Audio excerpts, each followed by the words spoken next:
Okay, the committee asked me to start by talking about where we came from, why we have a building committee in the first place. It's close to 20 years ago now, this congregation signed on to a program called Percept that the conference was promoting at that time. It was a quite involved program. Some of you took part in it. It allowed you to look at where your congregation is, where your community is, where you project you're going in the future, what your needs are, and so on. Well, there were several things we discovered, but the main thing about the building, for one thing, we put the mission statement of the church up here. If you can't read it, it says, embracing those inside and reaching out to those outside to make and nurture disciples of Jesus Christ with love and laughter. The part about love and laughter is for this congregation, I think. But the general concept is the church is not, we even have a hymn. It says the church is not a building, the church is the people, and so on. The purpose of the church is to make disciples of Jesus Christ. It's not to preserve a building, it's not to preserve a name, it's to make disciples. And we looked at the history of our congregation, and we have not always been in this particular place. We've not always been what we are now. This congregation started, it's one of the earliest Methodist congregations on the peninsula. We started at a farm owned by a man named Andrew Purdon, somewhere out along Route 15. And Andrew Purdon started inviting Methodist preachers when they were in the area to come and preach. And he'd invite the neighbors in. We know a little bit about this because one of the people who frequently came there was Francis Asbury, who was a compulsive note taker. He kept notes about everything he did. Asbury tells in his journal, one day in October of 1779, some of the people who'd come to hear him preach wanted to know what this Methodist society was all about. And he told them what was involved in having a Methodist society. And 3 people joined. Okay. This is 1779. There was no Methodist church. There wasn't even a United States in 1779.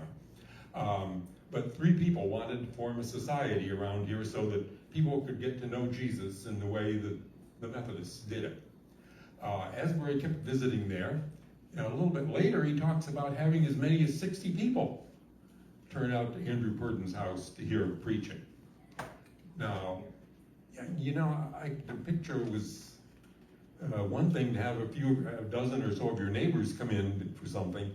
When you start having 50 or 60 people show up, it begins to become something different. They might have moved out of the house and into the barn, I don't know.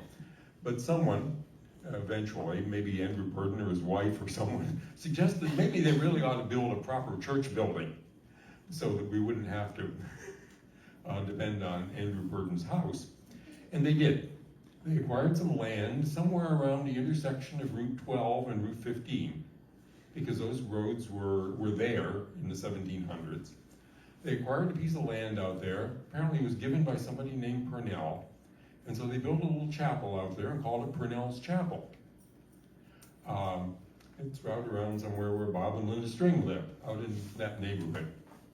And that chapel served people in this area for about 60 years. Now 60 years is a long time. You know, by that time you can start saying, my father went here, my grandmother went here.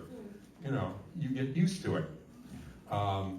But after the building had been there and the congregation had been meeting out there for about 60 years, they discovered the building needed a lot of work, which was not unusual because these early churches were not usually built with an architect and a building person.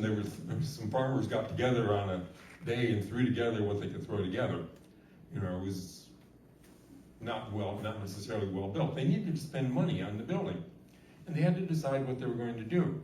Well, something else had happened in the meantime. The railroad had come through.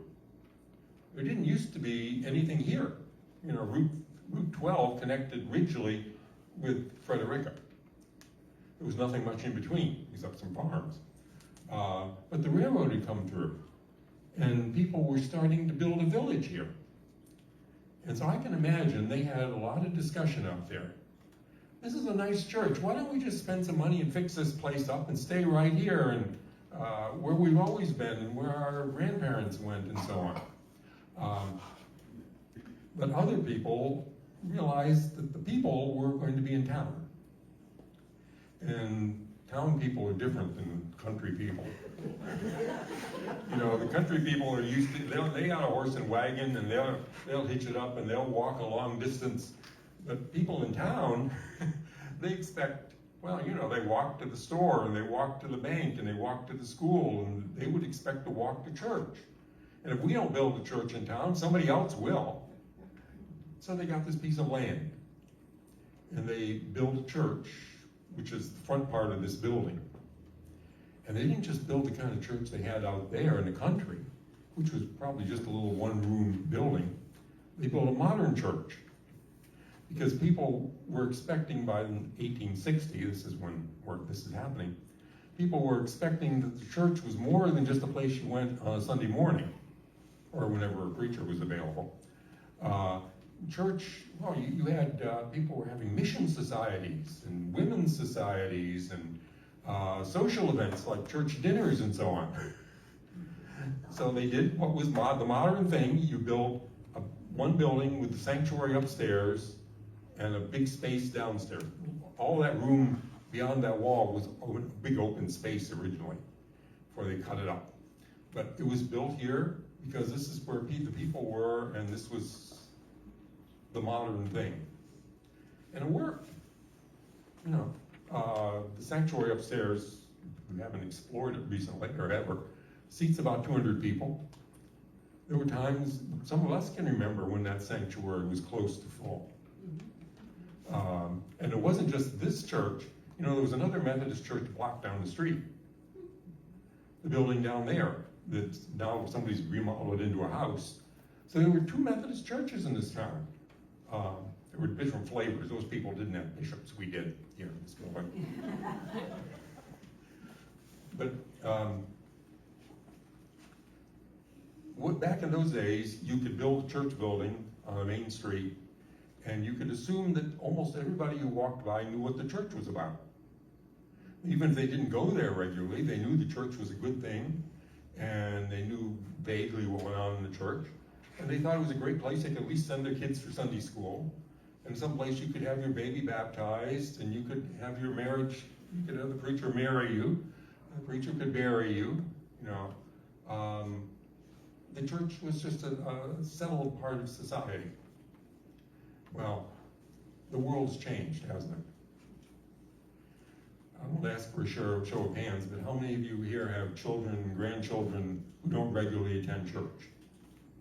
I didn't ask for a show of hands, but I got it. It's a prayer. The world has changed. We don't have 200 people on Sunday morning, or even 100 like it was when I came here.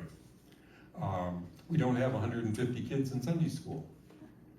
The building we have, first place, this building has a lot of structural issues. So maybe somebody else can talk to that. But if you really wanted to get this building fixed up properly, you could spend several $100,000 on it. And you would still have a building in the middle of town where people drive now, you know, you expect, and a building that is not welcoming to people who don't know what a church is. And that's where we are. Because if the children stop going to church, the grandchildren don't even know what the church is about. That's just the reality of the world we live in. What the building committee has worked on here is we bought land out where the people are. This village, this church was built because the people were settling here. Now the people are settling out along Route 30. Route 15. Route 15. What did you say, 3,000 homes? Yes, we have 22 developments new developments within the 15-minute drive of the new church land. And that's over 3,500 homes. So even if 5%, if there's only 2 in those families, it could fill that church easy. If you didn't hear her, she said within a 15-minute drive of where the new land is, there are going to be 3,500 new homes. And even a small percentage of those people looking for a church. You need something that's inviting to people, that looks like a place that's easy to get to with a parking lot and facilities for the people, for the kind of congregation we have now. Used to plan on the church to seat as many people as you could pack in, but that's not practical now. Instead of one service, we have 2 or 3 or whatever. It used to be that you figured an active church member was somebody who came at least 3 times a month. Now you figure an active church member is somebody who comes once a month. Because people do other things on Sunday.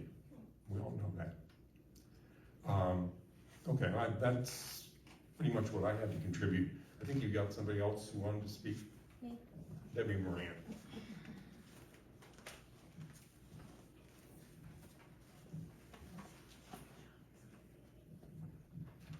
Good morning. I'm Debbie Moran, and I am the treasurer of the building committee. And I'm just going to speak a little bit about new people coming into this church, because 3 years ago, that was my husband and I. We were looking for a church. I'd gone online, and this church seemed to fit my beliefs in what I was looking for in a church. So after we'd been here for a couple of weeks, we decided it was time to bite the bullet and come into this building. We parked across the street. There was no parking in the front or that I could see. I knew that was the front of the church because there was a sign there and nice red doors. We came in and there was a sign that said, "Worship this way." So we came down the hall this way, and to our surprise, we were in a makeshift sanctuary, which is also doubles as the fellowship hall. It was right after COVID. It was in 2021. So I thought, okay, so it'll be like this for, maybe another 6 months or so, and then we'll be in the sanctuary. Well, since I've been here in 3 years, we've had one service in the sanctuary that I've been to, and that was just for Pastor Sally's last day. It's beautiful upstairs, but as far as finding this church, there's nothing around here, and unless you're coming from that direction to go to like Royal Farms or to Frederica, or you're going in that direction to go maybe to the hardware store, there's not a lot of traffic up and down this road. And so I feel that this church itself, for as pretty as it is, it's pretty much invisible to the community. And I'm also going to talk about the accessibility or the inaccessibility. We would all love to be upstairs, but as our congregation, if you look around, we aren't getting any younger, we're getting older. We have an elevator that does not work, that we cannot get parts for. So as far as going upstairs, it's pretty well inaccessible to our congregation, just a lot of people in our congregation. As far as parking, we have a very small parking lot, and as this congregation gets older and older, we're going to have more and more, we're going to need handicap parking, and we just don't have the space for that. And to park on the street, it doesn't look like a church, a community church. The people, once you get in this building, the people in this building were very welcoming. They made us feel quite at home, but you have to get in here first. And I think as far as this church building is concerned, it's just not accessible, and it's not inviting, and it's pretty much invisible. It's one of those things that's been here for so long that unless you're a member here and you drive by here, even though it's 25 miles an hour, you just don't see it. And it's not a destination. Linda, your turn.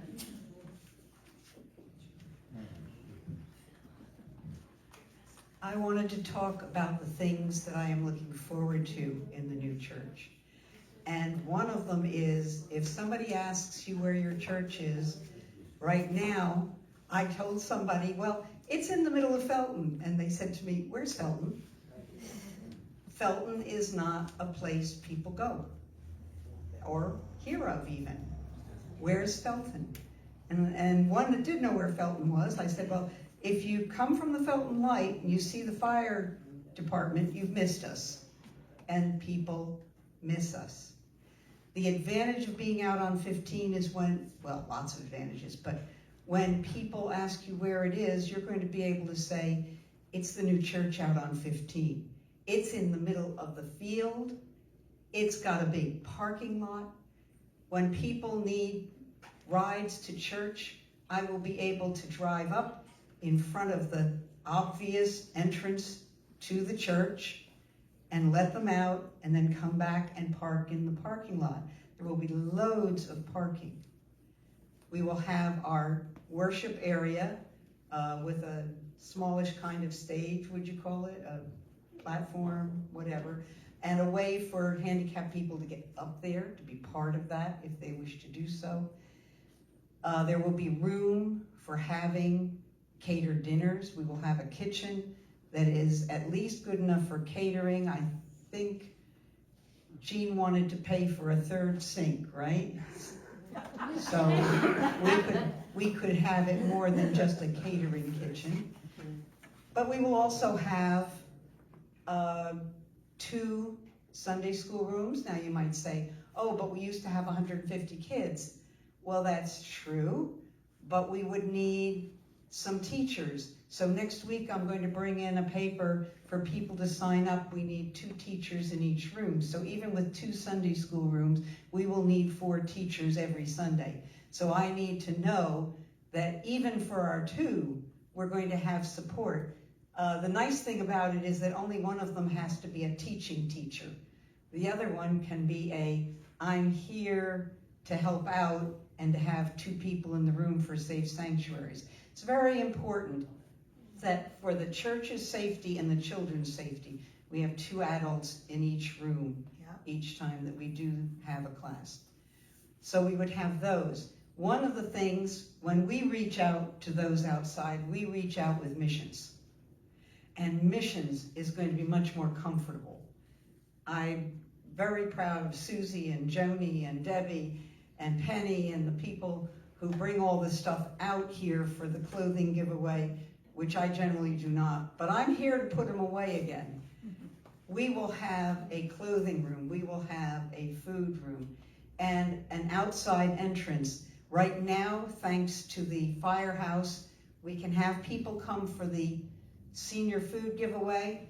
They can drive around, we can load it up, and it's wonderful. Can't do that here, no way. And it happened because of COVID. It was one of the blessings of COVID. But if someday that doesn't work for the firehouse, the building is built so that we can have them drive around and bring things out from the food room to give them. There's room for kids to play ball there. Should we attract that many kids, which I would love, but things being how they are, that's not something I'm going to count on. Kids are playing soccer, they're doing all kinds of things on Sunday. And as Phil said, if our kids haven't been going to church, their kids, our grandkids, don't even really know what a church is. We have to build for what we are doing, and what we are doing is having classes here for adults, classes here for kids who do come, missions of all sorts. And one of the things I went to this year was a resource gathering. I don't expect, I hope we don't get a hurricane like they got down there, but this church, as it stands, can, and we did volunteer to, give out food, give out clothing, provide temporary shelter for people to come in if they need to. But the new church would not only have handicapped accessible multi-stall bathrooms, we will also have a shower, we will also have a washer dryer. We have the kitchen. We would be able to shelter people who need shelter from a storm, need a temporary place to live while they get things fixed up. We could do all of that, which I'm very excited about, having the shower and the bathrooms. It is set up so that the people who come for the clothing giveaway can come right into the room. We can unload, we can put things right into the room, they can come into the room. They can get to the bathroom, but not to the rest of the church because of the way it's set up. And that's just about perfect for doing the clothing giveaway. I guess one of the things I like the best though is the parking. It's just, when I come here on a Sunday, if I come early enough, I know where I'm gonna park. But if I don't, then I don't. And it's harder for people who have to walk along the sidewalk, cross across the street. This will be so much better for our church family. And let me think. I think that's about all of the things that I really, really love about this church, new church. We would like to bring a few of the stained glass windows to put in, to bring with us. But if we poured hundreds of thousands of dollars into this church, we still wouldn't have parking. We still wouldn't have place for our missions. We still wouldn't have a place for people to come if there was a disaster. We wouldn't have all of those things, even having fixed it up. Oh, I know what it was. When I was upstairs in the sanctuary, I would have to come down the stairs to get to the bathroom. We wouldn't have to do that. It's all on one floor. When we need to get the roof fixed, we have to pay extra because it's up 2 floors. When we need to get the steeple fixed, we have to pay extra because it's up 2 floors. It's getting to the point where we can't afford to keep fixing this church because it costs so much 2 stores up. I just pray that God is going to give us help from our district. And they are talking, I have heard, that the place they really want to start a new church in this area is Route 15. Go figure. And the state will be, at least at this point, they believe they can, we will have a park and ride area, that's our parking lot, and they will help pay for putting that in because they need park and ride places. There's all kinds of things that are coming together to help us have a new place where we can embrace those inside with more accessible and beautiful worship, reaching out to those outside. They will know we are a church. They are moving into the area, and make and nurture disciples of Jesus Christ with the love and laughter that this church is absolutely chock full of.